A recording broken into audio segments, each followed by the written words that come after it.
Hello everyone, welcome to the channel TutorBox. In today's class we are going to discuss about another structure of male reproductive system, and today we are going to discuss the structure of the testes.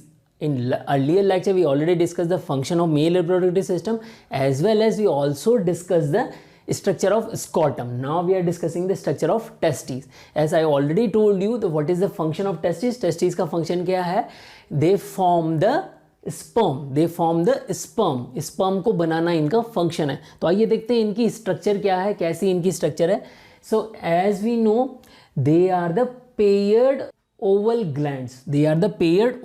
सो यहाँ पर देखिए ये हमारी क्या है, testes हैं. These are what, testes. Okay, so ये कैसी होती है, पेयर्ड होती है. ये कैसी है, पेयर्ड ग्लैंड है. ओके, पेयर्ड ग्लैंड है. और अगर इसका शेप हम देखेंगे तो शेप इज व्हाट, शेप कैसा है इसका, ओवल शेप है. कैसा शेप है, ओवल शेप है.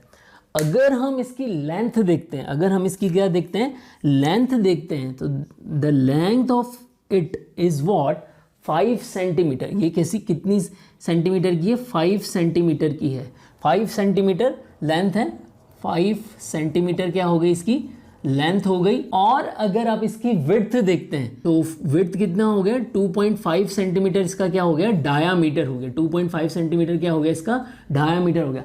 अगर हम इसका क्या देखें, वेट देखें, इसका वेट कितना होता है, 10 से 15 ग्राम होता है. तो इसका वेट, टेस्टीज का वेट कितना होता है, 10 to 15 ग्राम होता है. ओके, सो अब यहाँ पर देखिए टेस्टीज का डेवलपमेंट किस तरह से होता है. तो टेस्टीज का जो डेवलपमेंट होता है एम्ब्रियोनिक स्टेज में होता है. और एम्ब्रियोनिक स्टेज में ये कहाँ से डेवलप होती है, they develop near by the kidney and posterior portion of the abdomen. Near by the kidney and posterior portion of the abdomen. और वहाँ से ये डिसेंट होके 7 मंथ ऑफ द प्रेगनेंसी का जो 7 मंथ होता है उसके लेटर हाफ में ये इंग्विनल कैनाल से डिसेंट होकर यहाँ पर आता है. अब आप समझिए पूरी बात मैं क्या कह रहा हूँ आपको. यहाँ पर मैं आपको लिख देता हूँ क्या है हमारा जो एम्ब्रियोनिक स्टेज है. सो एम्ब्रियोनिक स्टेज में 7 मंथ का जो लेटर हाफ है वहाँ पर ये क्या करते हैं, डिसेंट होकर, वहाँ से डिसेंट होके फिर कहाँ पर आते हैं, स्कॉटम में आते हैं. वहाँ से कहाँ आते हैं, स्कॉटम में आते हैं through inguinal canal. So through, अब देखिए यहाँ पर इंग्विनल कैनाल कौन सा पोर्शन है. सो दिस होल पोर्शन, ये पोर्शन पूरा क्या है हमारा, पूरा पोर्शन क्या है, इंग्विनल कैनाल वाला पोर्शन है. ये एक तरह से रिंग बन गई हमारी. So this ring is a superficial inguinal ring. और इसी सुपरफिशियल इंग्विनल रिंग में हमारे पास में क्या है, ये अगर इसका और आउटर पोर्शन हम देखें तो ये टोटल क्या है, स्पर्मेटिक कॉर्ड है. स्पर्मेटिक कॉर्ड में ही हमें क्या मिल रही है, इंग्विनल कैनाल मिल रही है एंड वेरियस ऑटोनॉमिक नर्व्स मिल रही है. ओके, सो यहीं पर आपको देखिए ये ऑटोनॉमिक नर्व हो गई हमारे पास में. एंड दिस इज व्हाट है, टेस्टिकुलर आर्टरीज भी आपको यहाँ पर मिल जाएंगे. This is what our testicular artery. And यहीं पर हमें लिम्फेटिक वेसल्स भी मिल जाएंगी. यहीं पर हमें क्या मिल जाएंगी, लिम्फेटिक वेसल्स भी मिल जाएंगी. तो स्पर्मेटिक कॉर्ड में ये सारी होती है, नर्व्स होती है, आर्टरीज होती हैं, लिम्फेटिक वेसल्स होती हैं. साथ ही साथ में डक्टस डिफरेंस भी हमें मिल रही है. इसमें क्या मिल रही है, हमें डक्टस डिफरेंस भी मिल रही है. ओके, सो डक्टस डिफरेंस मिल रही है. और इसी से होकर, इसी इंग्विनल कैनाल से होकर हमारे पास में टेस्टिस पहुंच रहे हैं स्कॉटम में. ओके एवरीवन, नाउ अगर हम टेस्टीज की स्ट्रक्चर देखें तो टेस्टीज की स्ट्रक्चर को हम 2 पार्ट में डिवाइड कर सकते हैं. यहाँ पर टेस्टीज की स्ट्रक्चर को हम 2 पार्ट में डिवाइड कर सकते हैं. द आउटर पार्ट जो है, outer part is known as a tunica vaginalis and inner part is known as a tunica albuginea.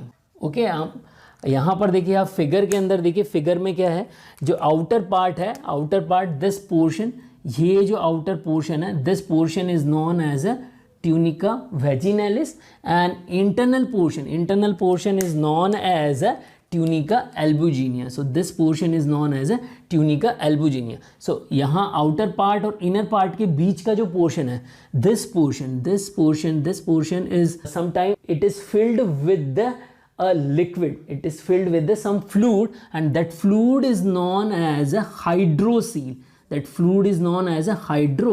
Seal. Okay, hydrocele क्या है, बेसिकली इंजरी हो जाए या फिर इन्फ्लामेशन हो जाए तब इस ट्यूनिका एल्बुजिनिया और ट्यूनिका वेजिनैलिस के बीच में जो फ्लूइड भर जाता है उसको हम क्या बोलेंगे, हाइड्रोसील।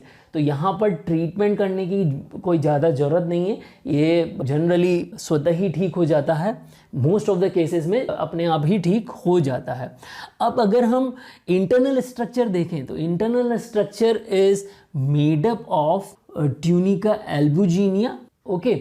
और ट्यूनिका वेजिनैलिस को अगर हम देखें तो ट्यूनिका वेजिनैलिस बेसिकली क्या है, ये it is made up of serous membrane, it is made up of serous membrane. And serous membrane जो है किससे डिराइव्ड हुई है, पेरिटोनियम से डिराइव्ड हुई है, it is derived from peritoneum, ये पेरिटोनियम से डिराइव्ड हुई है। नाउ अगर ट्यूनिका एल्बुजिनिया की स्ट्रक्चर हम देखें तो ट्यूनिका एल्बुजिनिया में जो है हमको काफ़ी सारी वाइट कैप्सुलर स्ट्रक्चर्स मिल जाएंगे, ओके, जो कि डेंस इरेगुलर कनेक्टिव टिश्यू की बनी हुई थी, जो कि किसकी बनी हुई थी, डेंस इरेगुलर कनेक्टिव टिश्यू की बनी हुई थी। यहाँ पर ट्यूनिका एल्बुजिनिया में क्या मिल रहे हैं, white fibrous capsular structure and they are made up of dense irregular connective tissue. Now यही जो डेंस इरेगुलर कनेक्टिव टिश्यू होते हैं, यही क्या होते हैं, अगर ट्यूनिका एल्बुजिनिया में देखें तो यही इनवर्ड मूवमेंट लेते हैं और ये टेस्टीज में काफ़ी सारे सेप्टा बना देते हैं, ये टेस्टीज में काफ़ी सारे सेप्टा बना देते हैं। तो इस तरह से टेस्टीज में क्या बन जाएंगे, काफ़ी सारे सेप्टा बन जाएंगे, ओके, इस तरह से काफ़ी सारे क्या बन जाएंगे, सेप्टा बन जाएंगे। And these septa are making what, so many lobules, ये काफ़ी सारे क्या बना लेंगे, लोब्यूल्स बना लेंगे, okay. So this is we can say one lobule, ये जो एक स्ट्रक्चर हो गई हमारी वो क्या होगी, वन लोब्यूल हो गई।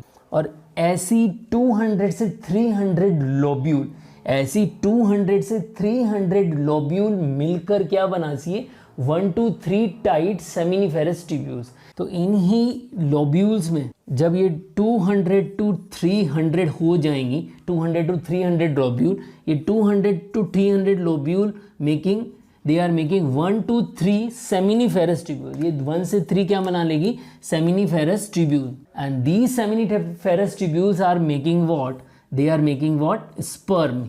सेमिनिफेरस ट्यूब्यूल्स ही क्या बना रही हैं, स्पर्म बना रही हैं, okay everyone. Now one more structure, एक और स्ट्रक्चर हमको टेस्टीज में देखने को मिलती है। अगर आप अपर मोस्ट पोर्शन हम टेस्टीज का देखते हैं तो टेस्टीज में आपको क्या देखने को मिलेगा, एपिडिडाइमिस देखने को मिलेगा। टेस्टीज में हमें क्या मिलेगा, upper most structure, that is what, epididymis. And जिस प्रोसेस के थ्रू सेमिनिफेरस ट्यूब्यूल्स स्पर्म बनाती है, the process to form the sperm is known as a spermatogenesis. उस स्पर्म फॉर्मेशन के प्रोसेस को क्या बोलेंगे, स्पर्मेटोजेनेसिस, जो कि मैं आपको अनदर लेक्चर में डिस्कस करने वाला हूँ, ओके। तो इससे नेक्स्ट लेक्चर में हम स्पर्मेटोजेनेसिस ही डिस्कस करेंगे। अब यहाँ पर देखिए एक और स्ट्रक्चर हम देखते हैं, यहाँ पर देखिए एपिडिडाइमिस जो है वो कोमा शेप्ड ऑर्गन होता है जो कि टेस्टिस की पोस्टीरियर पार्ट में हमें मिलेगा, okay. So epididymis and ducts of the testis and accessory structure of the testis, वो सब हम नेक्स्ट लेक्चर में डिस्कस करेंगे। सो आई होप यहाँ पर आप लोगों को टेस्टिस की स्ट्रक्चर समझ में आ गई होगी। यहाँ पर कुछ क्वेश्चन मैंने आपको टेस्टिस की स्ट्रक्चर से रिलेटेड शो किए हुए हैं, उन एमसीक्यू के आंसर आप कमेंट बॉक्स में लगे। और अगर आप लोगों को लगता है कि ये लेक्चर यूजफुल है तो इस लेक्चर को ज़्यादा से ज़्यादा बच्चों तक शेयर करिए। जय भारत, जय हिंद।